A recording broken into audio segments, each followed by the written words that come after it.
Assalamualaikum warahmatullahi wabarakatuh. Halo Sinekrip, balik lagi sama gue Inka. Jadi hari ini gue mau nge-review sekaligus nih merekomendasikan salah satu series yang tayang di Prime Video. Judulnya adalah Sabtu Bersama Bapak, adaptasi dari novel karya Aditya Mulia dengan judul yang sama nih. Kebetulan gue juga punya dan pembaca novelnya. Lalu tahun 2006 ya, kalau salah satu pernah dibikin versi filmnya juga gitu, disutradarai sama Monty Tiwa. Cuman gue sedikit impress kalau gue kurang suka sama versi filmnya gitu ya, tidak puas dan kayak terlalu untuk dibikin sedih, tapi kok gue sama sekali nggak sedih gitu gue nonton filmnya. Nah, untuk yang seriesnya ini disutradarai oleh Rako Priyanto dan penulisnya adalah Aditya Mulia sendiri, sama dengan menulis novelnya, dan terdiri dari 6 episode. Satu episodenya itu sekitar 1 jam. Buat jajaran cast-nya ada Vino G. Bastian, Marsha Timothy, Ray Bayang, Dinda Hau, Enzi Storia, dan juga ada Adipati Dolken. Nah, ini fun fact ya, jadi yang setelah pengamatan gue gitu, Adipati Dolken ini sering banget main film karya Pak Rako Priyanto ini gitu ya. Jadi dari 3 film terakhirnya aja tuh ya, Perfect Strangers karyanya Pak Rako, Bayi Ajaib juga Pak Rako, terus Para Betina Bukit Iblis juga kan ya, selain dulu yang dulu banget kan Sang Kiai gitu. Jadi mungkin kayak semacam biasanya kan kayak sutradara tuh ada aja gitu yang udah mungkin struck sama salah satu aktor yang dipakainya dia terus kayak misalnya kayak Joko Anwar sama Tara Basro. Nah, ini kalau Rako Priyanto sama Adipati Dolken tuh kayak sering banget gitu main di proyek yang sama. Mengisahkan seorang bapak bernama Pak Gunawan, diperankan oleh Vino G. Bastian. Dia itu memiliki 2 anak dan juga istri, di mana dia suatu hari itu ketahuan kalau dia mengidap penyakit kanker paru dan usianya udah tidak lama lagi. Untuk terus bisa menemani anak-anaknya meskipun sudah berbeda dunia gitu ya, dia akhirnya membuat sebuah rekaman yang berisikan pesan kepada anak-anaknya. Jadi pesan-pesan itu bisa anak-anaknya tonton ketika dia misalnya udah lulus kuliah atau misalnya dia mau nikah. Teman-teman yang udah baca novel atau nonton filmnya juga udah tahu kayak gitu ya. Nah, bedanya apa nih ya? Di versi seriesnya ini itu kita lebih banyak dikasih lihat backstory tentang si Pak Gunawan ya, dari mulai jatuh bangunnya dia sempat miskin, dia sempat sukses, lalu dia turun lagi gitu. Awal mulai dia kenal sama Teteh Ice gitu yang akhirnya jadi istrinya, dibandingkan dengan cerita anak-anaknya. Jadi bedanya kalau misalnya di novel atau filmnya itu kan lebih banyak kayak sudut pandang anak-anaknya yang mereka tuh ada masalah kehidupan, lalu ketika menonton pesan dari bapaknya di video, mereka kayak bisa menyelesaikan masalah. Acting dari Vino dan Marsha itu benar-benar nggak ada obatnya sih, sumpah. Jadi gimana gue tuh bisa dari awal Pak Gunawan ini gitu ya, mengenalkan diri, dia tuh udah bisa langsung jatuh cinta sama karakternya. Ukuran dia ngomong bahasa Sunda, cinta orang Bandung gitu ya believable aja jadi orang Sunda. Dari teman-teman yang orang Bandung, orang Sunda beneran, pas nggak logatnya Vino? Kebetulan kalau gue emang orang tua gue orang Sunda, cuman karena gue dari lahir sampai sekarang di Jakarta, jadi ya cuman sekilas-sekilas aja sih taunya. Nah, yang bagus juga lagi adalah naskahnya sih ini, karena memang ditulis oleh penulis novelnya juga nih. Semuanya kan yang nulisnya adalah Aditya Mulia ya, jadi dapat banget nyawanya, pas banget gitu, dari mulai melodramanya sampai komedi-komedi.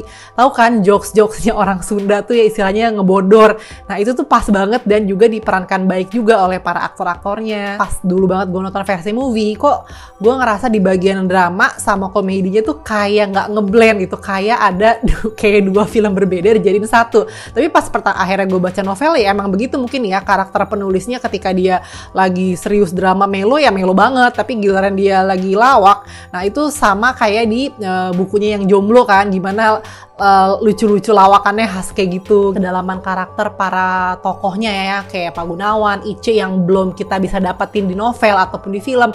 Nah, di series ini benar-benar kekupas banget, dimana memang pada akhirnya gue lebih tertarik pada cerita Gunawan dan Ice daripada sama anak-anaknya gitu. Nah, terus kalau untuk urusan teknisnya ini juga juara sih. Maksud gue dari mulai color gradingnya pas, ini kan alurnya juga maju mundur gitu ya, cuman sama sekali nggak ngebingungin karena ada kayak petunjuk tahunnya sama petunjuk kotanya gitu. Bahkan juga kayak penambahan musiknya juga bagus dan pas itu, nggak yang berlebihan dibikin terlalu sedih itu enggak, penempatannya juga pas. Pokoknya kayak Paraku tuh jago banget sih emang gue akun untuk bikin drama kayak gini tuh udah Terus di sini tuh juga ada 2 karakter yang sebenarnya nggak ada di novel, namanya tuh Tatang sama Engkus. Itu adalah apa ya, dia pernah jadi murid privatnya si Pak Gunawan ini gitu ya.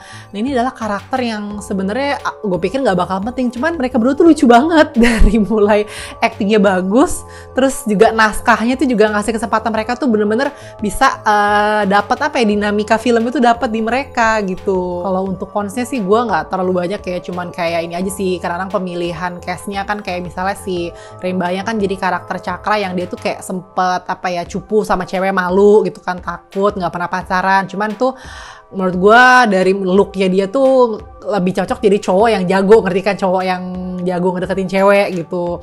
Bahkan pas ada momen saat dia makeover kan, dia sempat disuruh makeover sama karyawan-karyawannya gitu kan, lebih ganteng, kayak nggak ada perubahan sebelum dia di makeover, dan sudah kayak udah tetap keren-keren aja gitu. Nah terus juga di sini ada Enzi Storia memerankan sebagai karakter Risa, itu istrinya si Satya gitu, yang menurut gue dia kayak kurang believable jadi ibu anak 3, kayak masih terlalu muda dan kayak nggak kelihatan rempong. Misalkan kalau ibu-ibu gitu ya, anak 3 di rumah tuh, rumahnya sebesar itu nggak ada pembantu tuh, rempong itu kayak terlalu neat, terlalu rapi gitu. Sama ada beberapa karakter pendukung, karyawan-karyawannya si Cakra yang di kantor, yang sebenarnya di versi filmnya kan diperankan oleh Ernest, itu lucu banget menurut gue. Cuman kalau yang di sini tuh kayak emang dibikin karakter over the top ya, dan ininya kurang komedinya, malah gue lebih lucu suka sama itu tadi ya, si Tatang sama Engkus. Memorable scene versi gue, ada satu scene pas lagi si Cakra dan Ayu tuh ngedate gitu ya, kalau nggak salah tuh itu daerahnya daerah Pik ya, Pantai Indah Kapuk, di atas kayak perahu-perahuan ala-ala gondola gitu dengan